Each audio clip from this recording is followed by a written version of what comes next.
Good morning, Philadelphia Eagles fans, and good morning, NFL fans, to Week 9 of the 2016 NFL season. But this week, our Birds play against the New York Giants to try to bounce back from a very disappointing loss to the Dallas Cowboys last week on Sunday Night Football. A lot's been going on in the last week for our football team, and I'll try to keep it brief. And we'll just try to stay in order. Now, of course, had a big game against the Dallas Cowboys. This was to determine who was going to be in the driver's seat for the NFC East. With a win by Dallas, it caused for them to be up 2 games on everybody else and to take a commanding lead as far as their NFC East standings, the wins and losses against specific teams. Win by our Eagles would mean that we were going to be in first place because of our head-to-head against Dallas and be in a better spot to hopefully secure the NFC East crown and a playoff spot for a team that's not supposed to be this good. We had a game plan, and the game went as follows.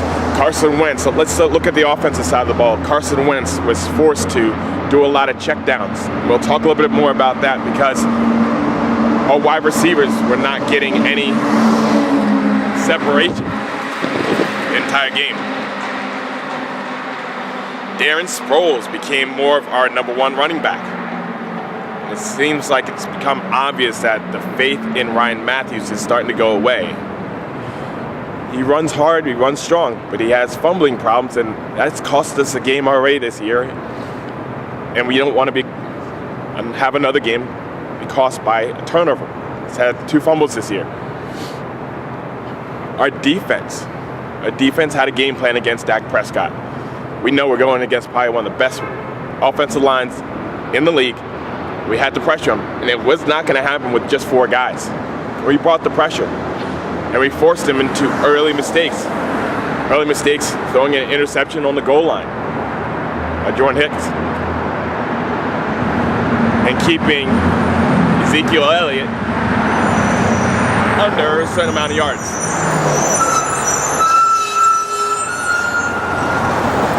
Also, Dez Bryant came back. And Dez Bryant wasn't a huge factor in the beginning of the game. And special teams. You have to bring up Josh Huff returning kicks. We had the upper hand in that. And Caleb Sturgis kicking 55-yard field goals, and that will come up again as well.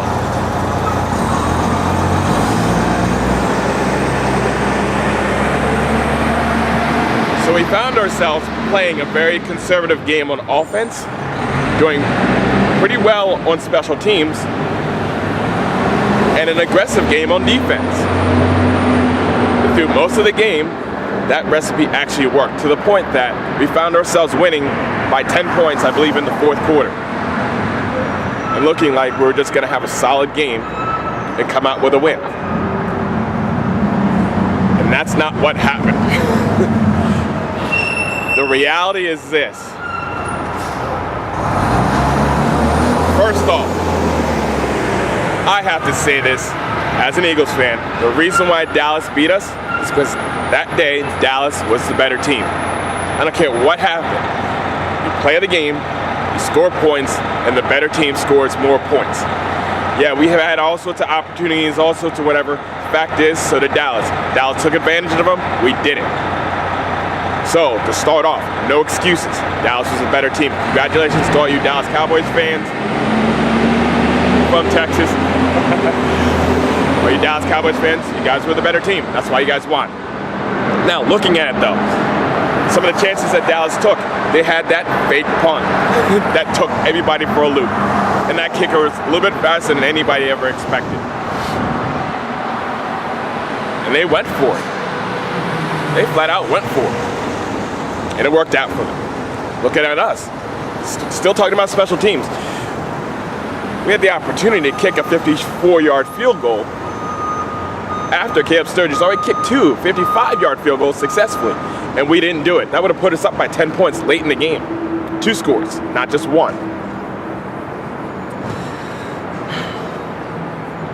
We were not aggressive pushing the ball down the field at all. But at the end of the game, when it looked like it was potentially going in overtime, there was under a minute to play, we had 3 timeouts. And we chose not to take them.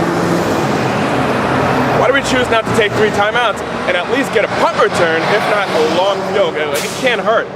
This is coming from a city that remembers when Deshaun Jackson was running a punt back for a touchdown to end the game against the Giants. The miracle at the Meadowlands, probably the most memorable punt return in NFL history. And we didn't even give ourselves that shot. So why are we being so conservative? Now, I like Doug Peterson. You know why? Because he took ownership. Took absolute ownership, saying, hey, look, I need to be more aggressive on this. We need to do a whole lot better job of calling the game. When you start looking at some of the other players, and we'll start rolling into the way the rest of the week just played out just now, we flat out have some drop passes, and it's starting to drive me nuts because you have some guys that have some talent. Doyle Green Beckham, 6'5", 240.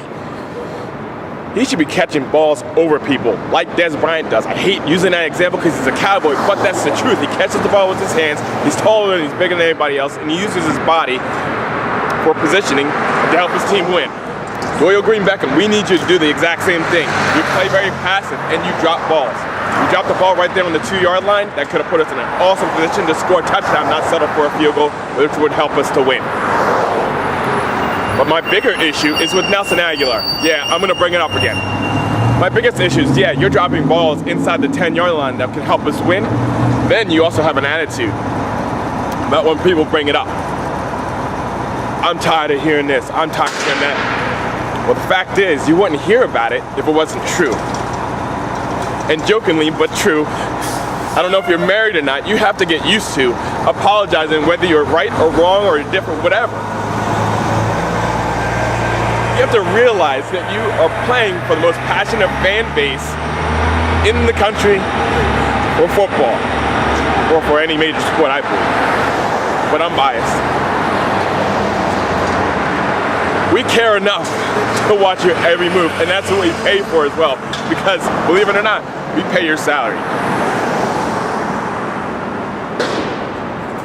I believe he showed a little bit of his character with the way he talked to us, the fans. Saying, I'm tired of hearing this. Well, I'm tired of you dropping balls. I'm tired of you not taking your craft, your profession, a little more personal and trying to achieve excellence for here in Philadelphia. Because we want to win a Super Bowl. And we want people that are fighting and clawing to try to win. That's what we want. Not somebody that wants to give excuses and cry about their misfortunes. But then moving on from there, Josh Huff. A few days ago, Josh Huff on the Walt Whitman Bridge. That's one of the many bridges we have from Pennsylvania, Philadelphia area, over to New Jersey. Got caught with a gun, 9mm with hollow point bullets in it. I know everybody's gonna blow that side of it up. Also drugs in it as well, with marijuana. To me, for him being a professional athlete, that screams, I'm not taking my job seriously. That's what it says to me, as well as the comments that followed. And the Eagles were very, very specific on how they handled that. Because Josh Huff no longer is a Philadelphia Eagle. And I think that was a statement move. I think that was a move that needed to happen because there's nowhere in the world that we can continue to tolerate mediocre anything and expect to be great. We have to move in a different direction. And we have to start operating more from our gut. And that's, I think, what Doug Peterson is feeling, Harry Roseman, and the Eagles organization. You have to start operating from your gut. Say, is this right? And if it's not, we got to move on from it and do something different, because insanity is doing the same thing over and over again and expecting different results. If we keep on tolerating this mediocre play, this mediocre character, then we're going to expect mediocre play on the field and mediocre results, which mediocrity does not get you a Super Bowl trophy. Nor is it a good role model for our kids.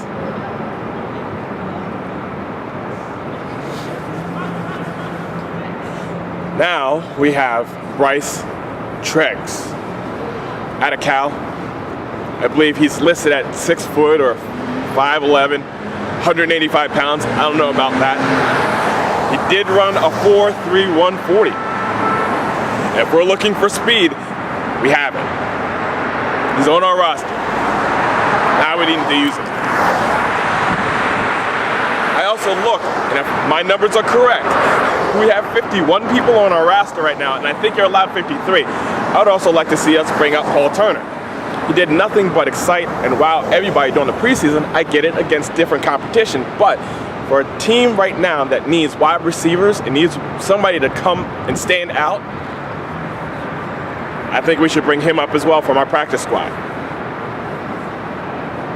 For the people that are still on our team, I think our defense is fine. I'm not going to burn our defense. I think we're fine. I think Jim Schwartz is doing a good job. I really do. I know he gave up late stuff to Dallas. It might have been tired. I get it, whatever. I think he had the right mindset. That he brought the pressure when needed, and I think they were in the position to win. Special teams is fine. We still have Darren Sproles to return punts, and we have Smallwood. I still trust him, even though he had a fumble. Trust him to return kickoffs. I think we'll be fine. Offensive line, let's give a shout out to Vaitai. I know you get a little bit of help from our tight ends, but we didn't hear much from him against Dallas in a good way. So offensive line is doing better. We're not hearing much from our tight ends probably because they need to stay in and block a lot. Use of work, but our wide receivers is our biggest issue, because finally now here in Philadelphia we have a quarterback that is absolutely accurate. So it's no longer a problem getting the ball to the receivers and hitting them in their hands. Now it's our receivers actually holding on to it.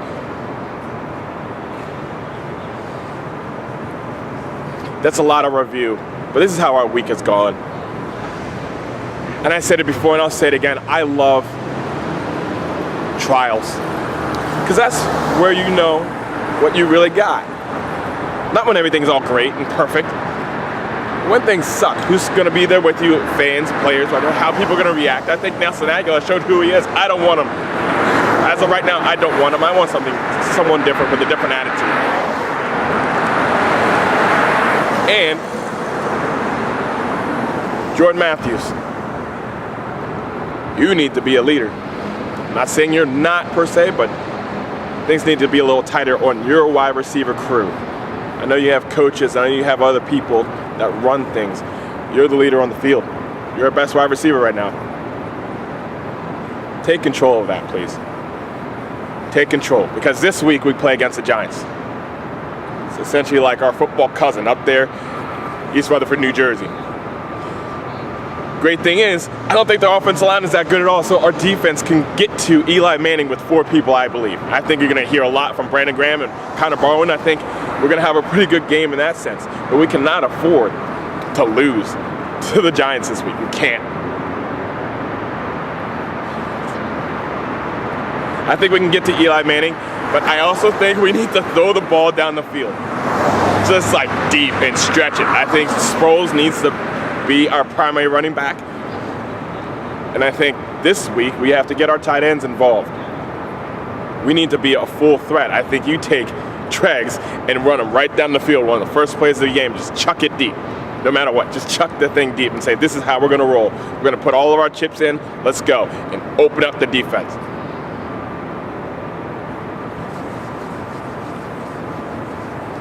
And if we can get to Eli Manning with 4, that allows for us to have better coverage in our secondary to slow down Odell Beckham Jr. Who knows who we're going to put on that. But we've slowed down Antonio Brown before, and we kept Dez quiet for most of the game. So we have the ability to slow down top wide receivers. And our special teams, trust your special teams. That's a lot. Trust your special teams, because you know what? Caleb Sturgis has actually been kicking very well this year. Trust him. Go down swinging. Go down doing your best. And Doug Peterson, I like you. I do. I don't want to jinx you. I just said I like Josh Huff the other week. Look what happened to him. Don't get caught with drugs in your car, Doug. I know you're not, but whatever. It's a joke. But Doug, you got one shot at this. Don't hold anything back. Don't hold anything back. Call every game like it's your last.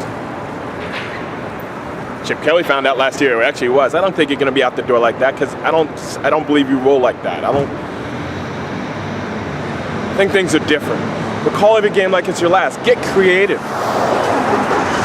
And go down swinging.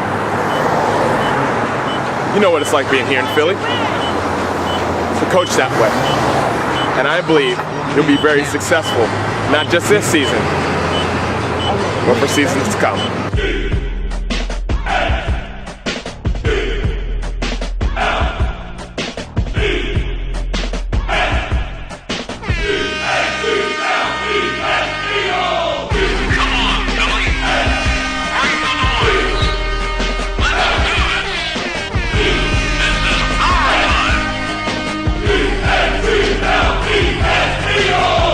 Go Birds! E-A-G-L-E-S, Eagles! Beat the Giants!